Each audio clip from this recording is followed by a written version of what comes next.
It's not yours. You're enough. You're always enough. But you've got to somehow prostitute yourself before you realize your own value. That is the essence of all stories. That's deep, Guy Ritchie. Is that something you think about all the time? Or is this like a cemented philosophy? So, King Arthur, the story Okay. you just made. A man is a king, has a son.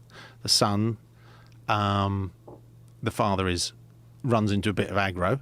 The son jumps into a little boat, a little skillet, and he's not skillet. That's what you cook your chops on, isn't it? Yeah. Skiff, a little skiff. The skiff takes off down the river. He gets found by prostitutes. He's brought up in a brothel. He understands the ways of the street. He becomes a king on the street.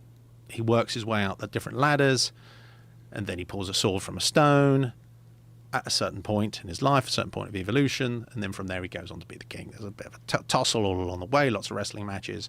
In the end, he fights down his demons and he becomes the king. So what's the significance of this narrative? That every man in himself is aristocratic, that he is his own king. He takes a sojourn into the material world, has to climb up all the different rungs on the ladder, and ultimately has to return to himself.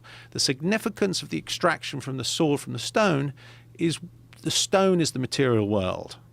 The material world, which seems all solid because it controls you whilst you're projecting your sense of identity upon it.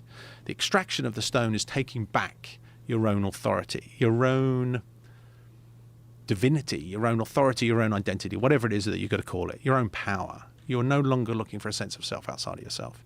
And then you have to face the demons that you've created in your history by facing them and fighting them and owning them. You put them in the face of who you are, and that's a wrestling match. You'd have to take away all these crutches, and that's all that we struggle from in life, is taking away our crutches. Oh, please tell me who I am. Oh, please give me a bit more money so other people think I'm clever. Oh, and then I'll have a nice car and people think I'm clever. You've got to take away all these crutches and stand as the man that you are, and you're liberated from your whole thing. So that is the story of King Arthur. But it's not just the story of King Arthur, it's the story of all narrative. Do you think that most people that are watching the film are going to get that, though?